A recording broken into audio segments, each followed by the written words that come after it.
the day of the race. And race is in air quotes. Join us May 18th, Saturday, the KSJE 0 Mile Fun Run.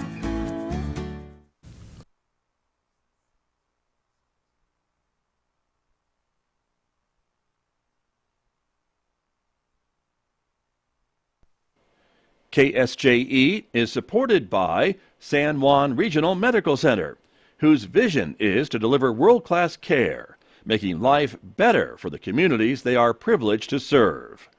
Offering a comprehensive range of inpatient, outpatient, and emergency care services so residents can live life better here. San Juan Regional Medical Center, community-owned and operated, here for you. KSJE is supported by the University of Denver Graduate School of Social Work Four Corners program. The University of Denver offers a Master's of Social Work degree in the Four Corners community. Applications for the 2024-2026 cohort is now open. Classes are taught Fridays and Saturdays in Durango. Find out more. Email janelle.doughy, D-O-U-G-H-T-Y, @du.edu or du.edu/socialwork/fourcorners. KSJE is proud to support the Sassy Tortoise and Hare Run, benefiting sexual assault services of Northwest New Mexico. The run is scheduled for Saturday, April 6, 2024 at 10 a.m. in downtown Farmington. Register for the 5K or 10K fun run or the 1-mile stroller roll online at runningguru.com. The Sassy Tortoise and Hare Run, Saturday, April 6th at 10 a.m.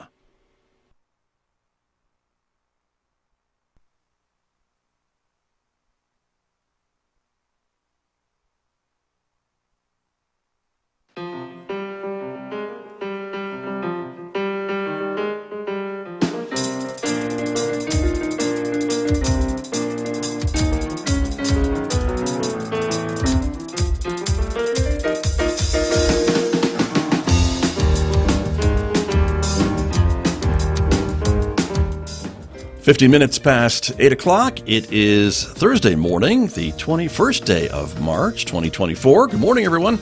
I'm Scott Michlin. Thanks for joining me this morning here on KSJE 90.9 FM, over the air, of course, here in San Juan County, New Mexico. In Durango, Colorado, we're broadcasting on 103.3 FM. And if you're anywhere else on the planet and want to tune us in, just go to our website to listen. Streaming there all the time at KSJE.com. I want to welcome my guests who are here with me this morning from San Juan County. We have two of San Juan County's finest in the studio with me this morning. Mike Mestas is here. He is, of course, the San Juan County Emergency Operations Manager, Emergency Manager. Mike Mestas, welcome back to KSJE. Good morning, Scott. Thanks Good to have you here. Back. Thank you for being here as well. Also, San Juan County Assessor Jimmy Voita is joining us this morning as well. Good morning to you. Morning. Actually, you have one of San Juan County's finest. That's Mike. Oh, I tagged I don't know here. if that's. I don't think that's true. So I'm going to say both of you, but that's just me. Send your letters to San Juan County. But there you are, everybody. Great to have both of you here.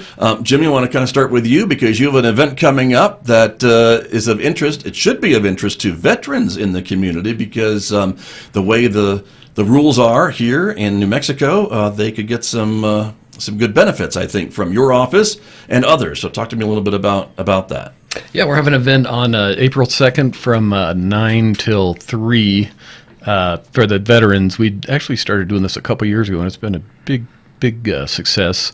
The Department of Veterans Service, the New Mexico Department of Veterans Service, will be at our office, and we'll be doing on-the-spot approvals. So, we want to get all these veterans to take advantage of this. If they apply, and like we said, the Department of Veterans Service is going to be there. They'll approve it on the spot, and they'll get it's $4,000 off the value of their property.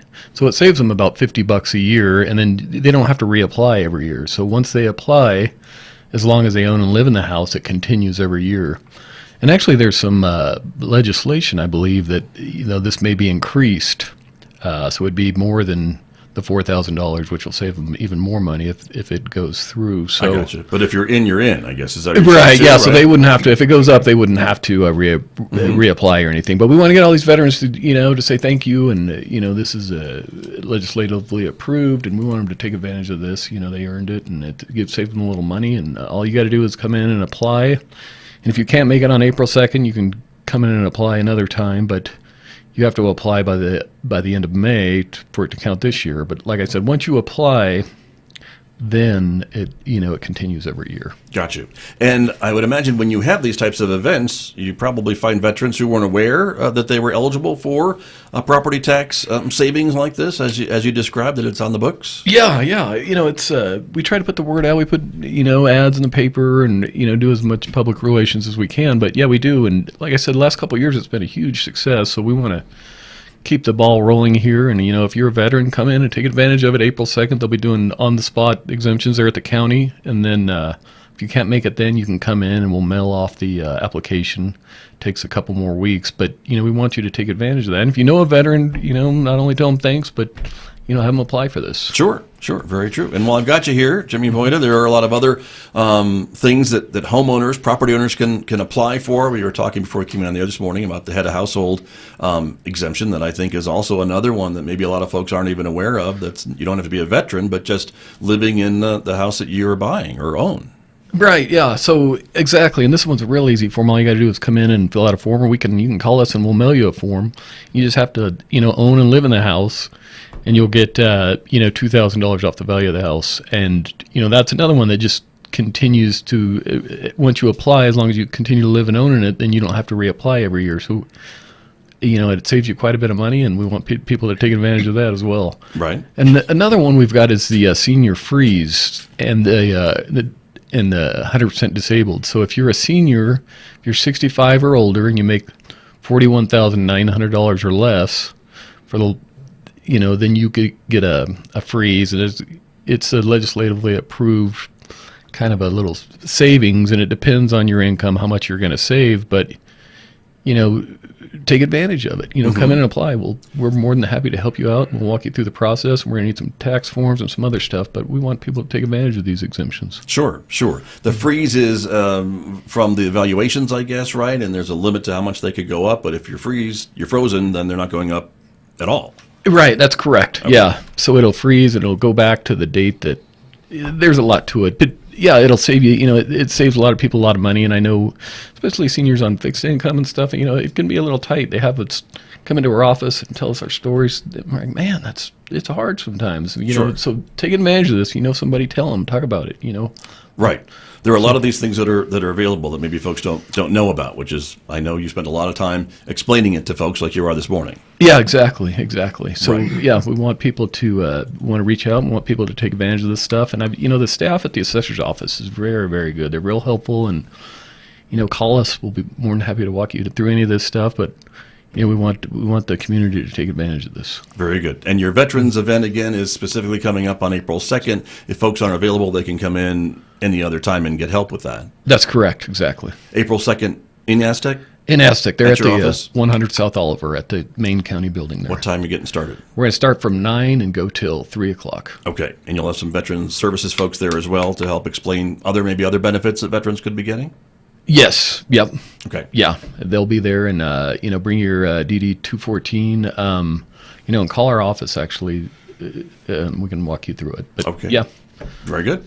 April 2nd. It'll be here before we know it, because here we are, almost the end of May. So it's coming along. Thank you for coming in to talk about that. I'll probably bug you one more time about it before we run out of time today on the show. But I want to turn to Mike Mestas, and San Juan County Emergency Manager, to talk a bit about some of the things that he is involved with. You are already planning for your big annual emergency drill. We were talking before we came on the air this morning. You've had a few meetings to start setting that up, for the year? Yes, our first item that we do annually is our Homeland Security Seminar, where we bring elected officials in with first responders, and we orient them what exactly our drill series is all about. And this year we wanted to try and do a FAA drill for the airport, for the fire department, to keep up their skills.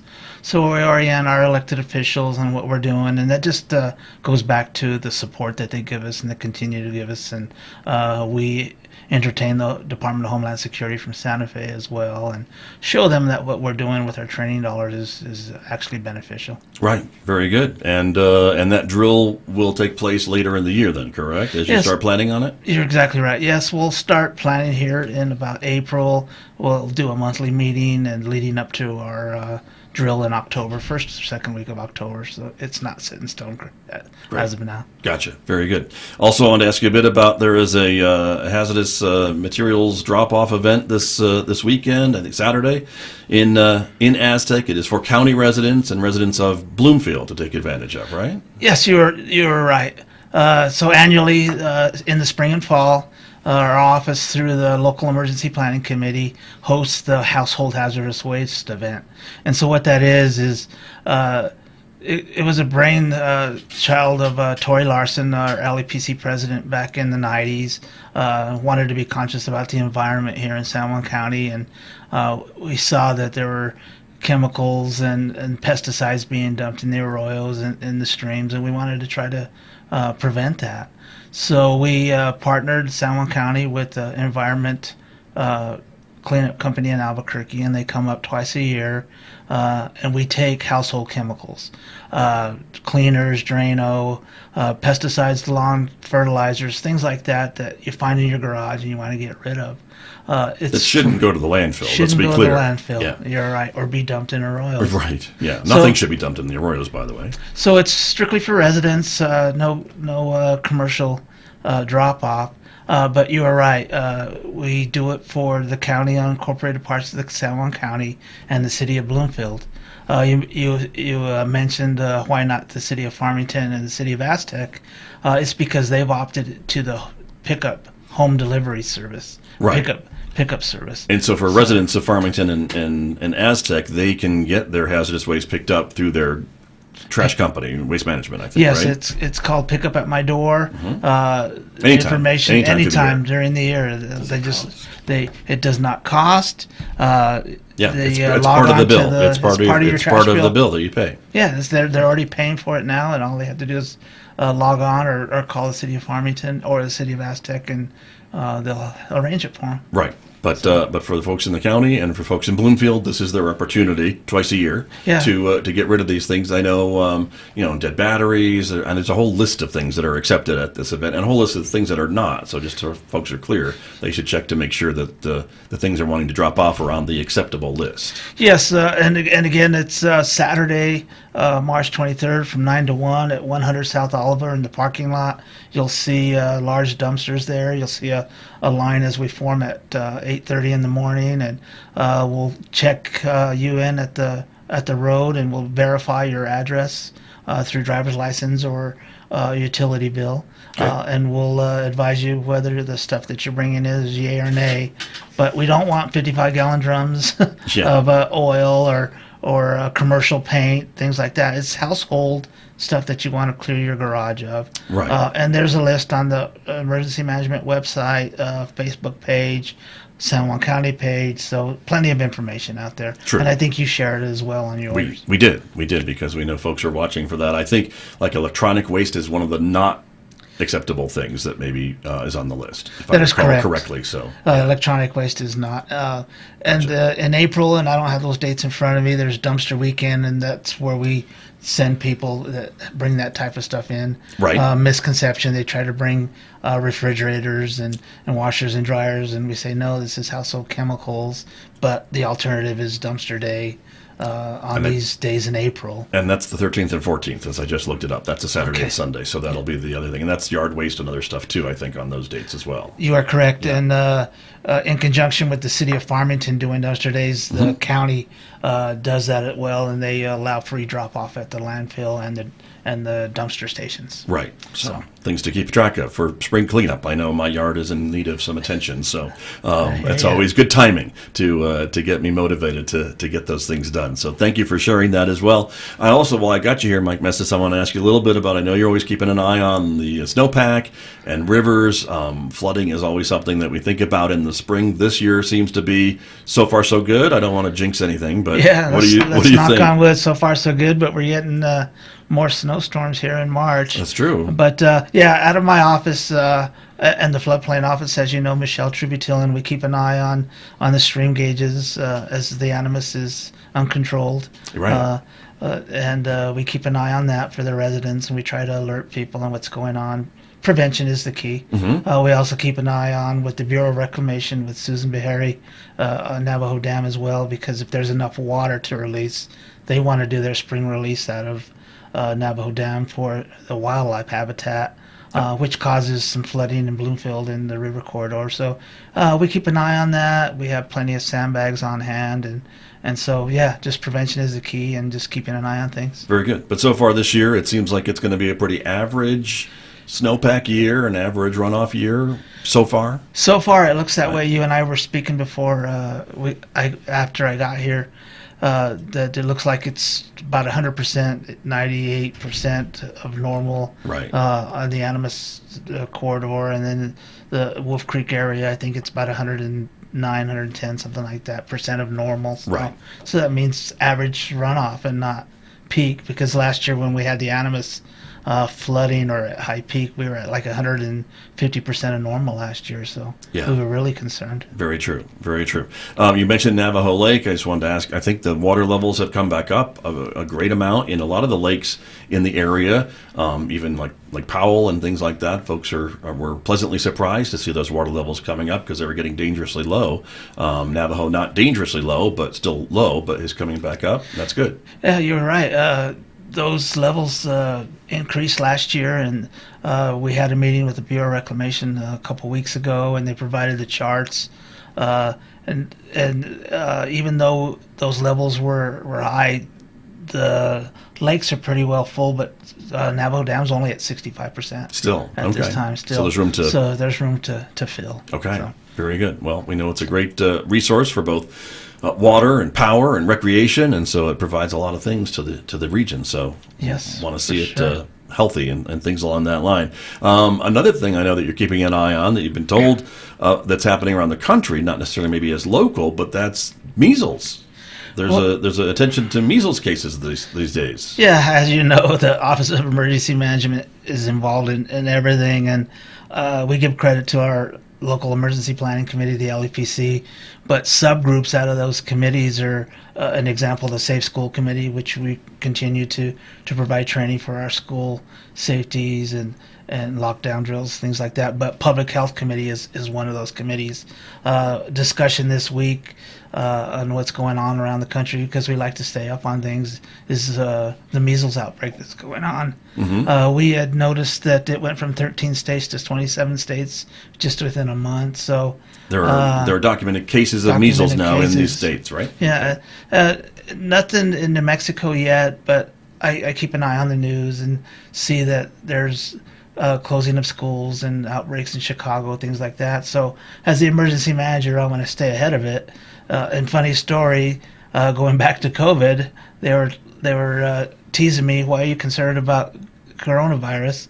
Because it's not here in New Mexico yet, it's in Seattle. And 2 months later, it's like, hey, Right, yeah. I want to stay ahead of it, because You don't have to you remind never us. know. We remember, Mike, but I hear you. You're right.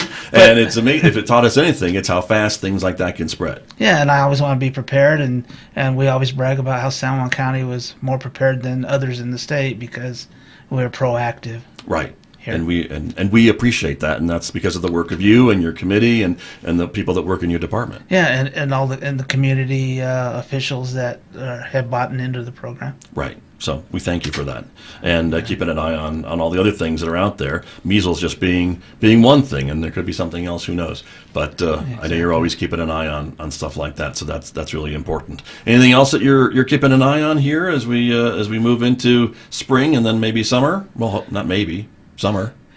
No, not really. It's just keeping an eye out for anything that could happen as far as emergencies. I know the fire department's planning and preparing for the wildland season and things like that. We're always standing by for our drill series that we're telling you about, Right.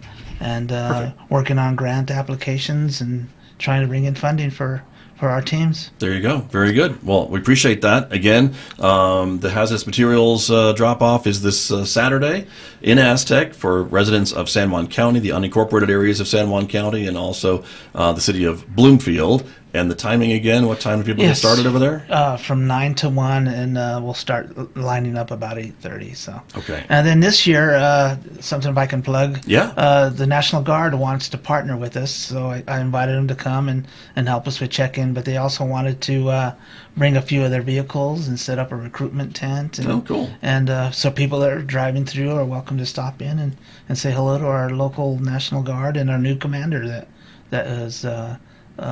Came to the area. Have them get on the show. Have them give me a call. You should come Will over. do. Okay, there I you sure go. We have will. another guest booked just like that. Perfect. Jimmy Voita, County Assessor. I want to come back to you again. Your Veterans event coming up on April 2nd.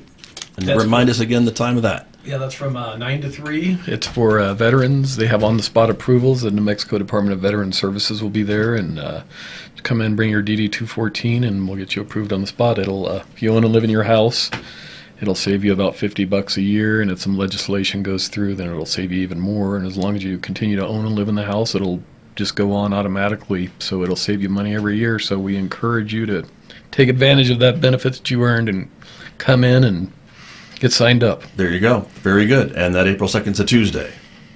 If you say so. I do. Okay. Well, I just looked it up, so it is, and that's when that event will be happening. So perfect. Well, gentlemen, I really appreciate you both coming over this morning to talk about all your areas of expertise with San Juan County and sharing it with our audiences today. Thank you. Thank you. Thank you, Scott. You bet. You're very welcome. Good to see you both from San Juan County. My guest today, right here on KSJE.